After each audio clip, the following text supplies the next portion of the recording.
Apa itu skandal Epstein File? Istilah Epstein File belakangan ramai dibicarakan publik. Pasalnya, dokumen-dokumen tersebut telah mengungkap tuduhan pelecehan seksual terhadap Pangeran Andre, Donald Trump, dan Bill Clinton juga disebutkan. Namun, tidak sedikit yang masih bertanya-tanya, apa sebenarnya Epstein File itu? Skandal ini berakar pada sosok Jeffrey Epstein, seorang pengusaha dan pemodal asal Amerika Serikat yang terjerat kasus perdagangan dan eksploitasi seksual anak di bawah umur. Kasus Epstein bukan perkara biasa. Ia menjadi simbol bagaimana kejahatan serius bisa bertahan lama di balik jejaring kekuasaan, uang, dan relasi elit global. Pada 30 Januari 2026, Departemen Kehakiman Amerika Serikat merilis arsip raksasa terkait kasus Epstein.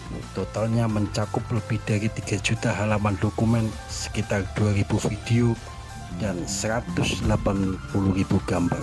Rilis ini merupakan bagian dari tekanan publik yang telah berlangsung bertahun-tahun sejak Epstein meninggal dunia. Terlebih lagi, dinamika politik di Amerika Serikat terkait kejahatan genosida di Palestina mendorong tekanan publik masyarakat di Amerika Serikat untuk mendorong keterbukaan informasi. Epstein sendiri pertama kali dipenjara pada 2008 setelah mengaku membayar seorang anak perempuan berusia 14 tahun untuk melakukan hubungan seksual. Meski kasusnya tergolong berat, ia hanya dijatuhi hukuman 18 bulan penjara dan skema work release yang memungkinkannya keluar penjara pada siang hari untuk bekerja. Putusan ringan inilah yang kemudian memicu kecurigaan adanya perlakuan istimewa dari aparat penegak hukum. Pada Agustus 2019, Epstein ditemukan meninggal di sel tahanan federal Manhattan. Otoritas setempat menyatakan kematiannya sebagai bunuh diri. Proses pidana terhadap dirinya dihentikan. Namun kematian itu justru membuka babak baru. Tuntutan publik agar seluruh arsip penyelidikan dibuka ke publik.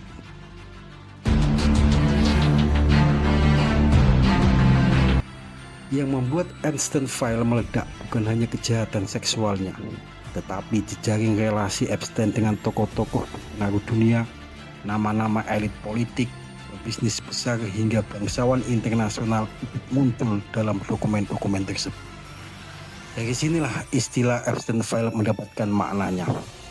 Secara sederhana, Epstein File bukan satu dokumen tunggal, melainkan kumpulan besar arsip hukum dan penyelidikan yang terdiri dari dokumen pengadilan, kesaksian korban dan saksi, catatan penerbangan, foto, rekaman, dan arsip pendukung lainnya. Semua arsip ini dirilis ke publik melalui proses hukum. Penting untuk dicatat, kemunculan nama seseorang dalam dokumen tidak otomatis berarti bersalah. Banyak nama tercantum hanya sebagai saksi, catatan perjalanan, atau bagian dari jejaring sosial Epstein. Dokumen-dokumen ini bukan vonis hukum, melainkan peta relasi dan pergerakan Epstein. Siapa figur terkenal yang disebut dalam dokumen antara lain Donald Trump, Presiden Amerika Serikat saat ini, Bill Clinton, mantan Presiden Amerika Serikat, Pangeran Andre, putra kedua Ratu Elizabeth II yang memiliki relasi personal dengan Epstein dan menghadapi gugatan perdata.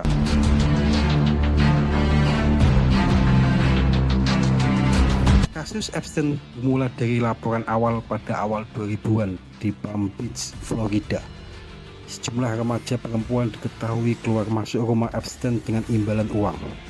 Pada Maret 2005, kepolisian Palm Beach menyelidiki laporan bahwa seorang anak berusia 14 tahun dibayar Epstein untuk pijat telanjang. Penyelidikan berkembang melalui kesaksian puluhan siswi sekolah menengah. Namun, proses hukum berjalan lambat dan penuh kejanggalan. Pada 2006, Grand Jury Florida hanya mendakwa Epstein dengan satu tuduhan ringan. Kesepakatan hukum tahun 2008 bahkan dilakukan tanpa pemberitahuan kepada para korban dan mencakup perjanjian non-penuntutan federal.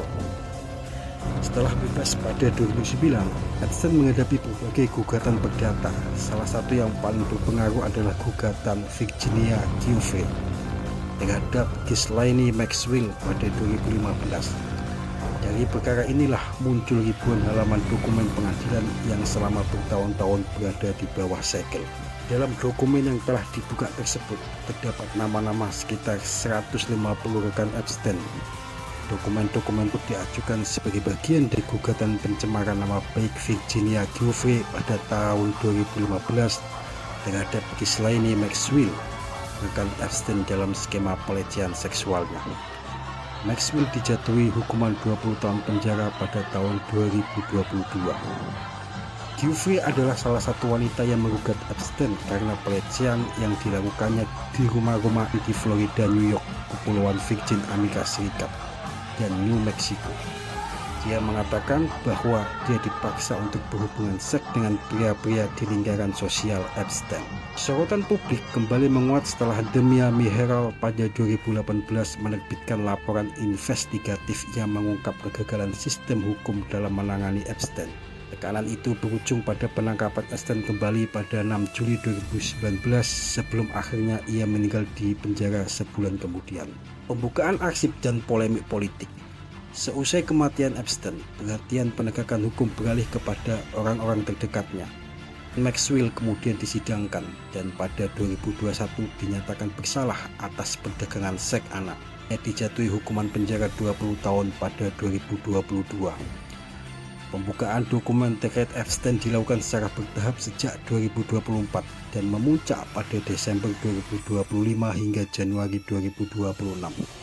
Saat jutaan halaman arsip dipublikasikan, dokumen-dokumen ini berbagai tuduhan kejahatan seksual dan pelecehan yang dikaitkan dengan sejumlah tokoh elit dunia.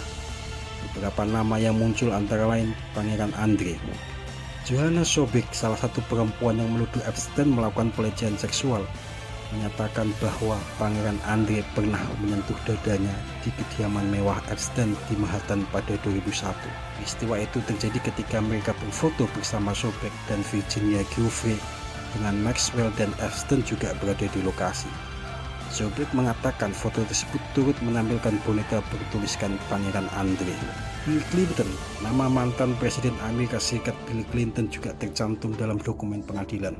Beck mengaku tidak pernah bertemu langsung dengan Clinton, tetapi bersaksi bahwa Epstein pernah mengatakan kepadanya Clinton menyukai yang muda, yang diduga merujuk pada perempuan muda. Sementara itu, Giuffre sebelumnya menyebut Clinton memiliki kedekatan dengan Epstein, namun tidak menuduhnya melakukan tindakan melanggar hukum. Clinton sendiri telah berulang kali membantah keterlibatan dalam aktivitas ilegal dan menyatakan bahwa ia tidak berhubungan dengan Epstein selama beberapa tahun sebelum penangkapan Epstein. Nama Donald Trump juga muncul.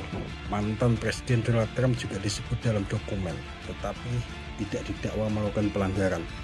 Sobek menceritakan perjalanan bersama Epstein, Giuffre, dan lainnya menggunakan pesawat dari Palm Beach pada 2001. Karena cuaca buruk menghalangi pendaratan di New York, rombongan mendarat di Atlantic City dan mengunjungi kasino milik Trump. Saat itu, Giuffre masih di bawah umur, sehingga Sobek ditanya apakah ia diizinkan masuk kasino. Sobek menjawab bahwa ia tidak mengetahui aturan usia minimum perjudian, tetapi Giuffre tidak dapat masuk karena masalah identitas sehingga mereka berdua tidak berjudi.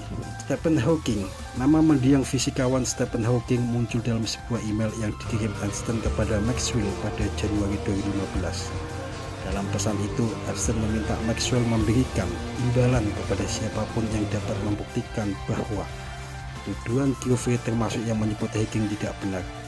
Email tersebut juga menyinggung versi cerita baru yang mengaitkan Hawking dengan dugaan pesta seks anak di bawah umur di Kepulauan Virgin. Bagaimana dengan Indonesia? Dalam katalog dokumen FBI terkait Epstein, pencarian dengan kata kunci Indonesia menghasilkan 902 berkas. Di dalamnya tercantum sejumlah nama figur publik dan pengusaha Indonesia. Beberapa catatan menyebut miliarder asal Indonesia, indikasi relasi bisnis dengan Donald Trump, hingga transaksi properti dengan nilai yang dinilai tidak wajar. Bahkan istilah Indonesian CIA turut tercatat, meski hingga kini tidak ada kejelasan apakah istilah itu merujuk pada lembaga tertentu, jaringan informal, atau sekedar label internal penyelidik asing. Penting untuk ditegaskan, catatan tersebut bukan tuduhan pidana, tidak ada vonis, tidak ada kesimpulan hukum. Namun yang tidak bisa diabaikan adalah satu fakta sederhana. Nama-nama itu dicatat oleh asing dalam dokumen resmi penyelidikan kejahatan global. Di titik inilah persoalan sebenarnya muncul. Jika jaringan predator global yang beroperasi lintas negara saja dapat bersinggungan langsung atau tidak langsung dengan elit Indonesia, masihkah kita ingin berpura-pura hidup di ruang yang steril dari permainan gelap kekuasaan? Pelajaran penting dari Epstein File. Kasus Epstein memperlihatkan satu pelajaran mendasar, bahwa kejahatan besar seringkali bertahan bukan karena tidak diketahui, melainkan karena diketahui oleh banyak orang yang memilih diam. Ruang kekuasaan dan hukum dapat saling berkelindan, menciptakan ruang aman bagi kejahatan untuk terus berlangsung.